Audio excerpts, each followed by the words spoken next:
President Umaru Musa Yar'Adua has endorsed the withdrawal of immunity for himself and the Vice President, state governors and their deputies, as well as all others that enjoyed constitutional immunity against criminal actions while in office.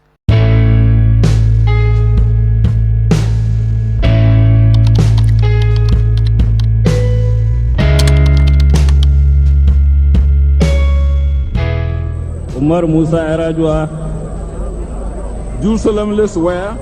Do solemnly swear. After Umaru Musa Yar'Adua defeated his main challengers, General Muhammadu Buhari of the All Nigerian People's Party (ANPP) and Atiku Abubakar of the Action Congress of Nigeria (ACN) by a landslide in the 2007 presidential election, Yar'Adua admitted that the election conducted by Professor Maurice Iwu's Independent National Electoral Commission (INEC) was flawed and vowed to reform Nigeria's electoral process.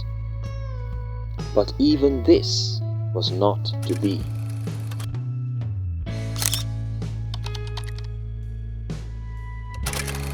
Unknown to many Nigerians, Umaru Musa Yar'Adua had been suffering from a chronic kidney condition for at least 10 years. For 3 years, he was twice flown to Germany for emergency treatment and visited hospitals in Saudi Arabia. I am as ordinary as any other Nigerian or as any other person. I can fall sick. And you can get well. I can get well. I can die. I can die tomorrow. I can die next month. I may live to be 90. I don't know. Eventually, on the 23rd of November 2009, President Yar'Adua left Nigeria and was reported to be receiving treatment for pericarditis at a clinic in Saudi Arabia. He was not seen in public again, and his absence created a power vacuum which was usurped by a cabal led by Mr. Michael Andu Aka, Yar'Adua's Minister of Justice and Attorney General of the Federation. There are people around the president that are not telling us the truth, and it has happened for over 19 days, and most Nigerians are worried. There is confusion, there is anxiety, there is tension in the system. We should not shy away from that. That is the truth. When rumors of the president's death began to fly around, a controversial telephone interview with Yar'Adua by a BBC reporter was conducted. It was the first time and the last time that Nigerians heard the voice of the president. The presidency quickly discountenanced the rumor of the president's death, describing it as false. However, at the National Assembly, there were debates over the absence of the president. The lawmakers were worried of the vacuum the absence of the president was causing, especially against the background that the president didn't hand over to the vice president and didn't transmit a letter to the lawmakers. On the 22nd of January 2010, the Supreme Court of Nigeria ruled that the Federal Executive Council (FEC) had 14 days to decide a resolution on whether Yar'Adua was incapable of discharging the functions of his office. The ruling also stated that the Federal Executive Council should hear testimony of 5 doctors, one of whom should be Yar'Adua's personal physician.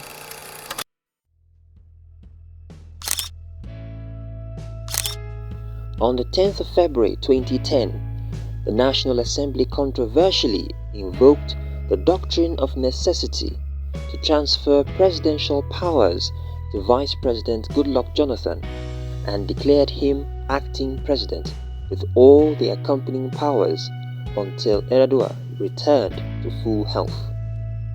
The Senate, led by David Mark, relied on the controversial BBC broadcast as the president's letter of leave of absence. The power transfer, considered illegal by some, was called a coup without the word by opposition lawyers and lawmakers. However, there were others that felt the power vacuum would lead to instability and a possible military takeover.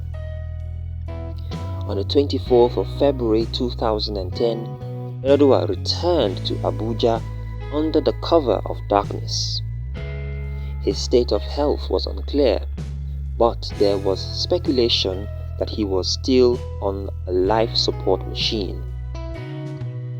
In late April 2010, various political and religious figures in Nigeria had visited him during his illness. Sadly, 1 week after their visit, President Umaru Musa Yar'Adua passed away.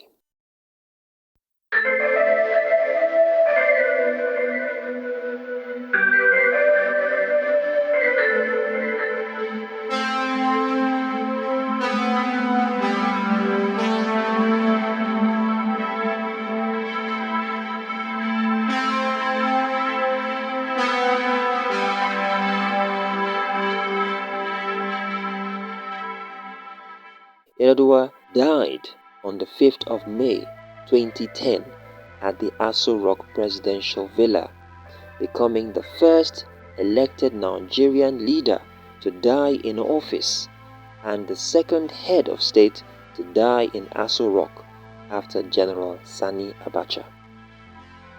Ironically, it was at this point that acting President Goodluck Jonathan was able to see Yar'Adua after his many attempts at seeing his dying principal was denied by the First Lady, Yar'Adua. An Islamic burial took place the next day, 6th May 2010, in his hometown in Katsina. The federal government of Nigeria declared a 7-day mourning period.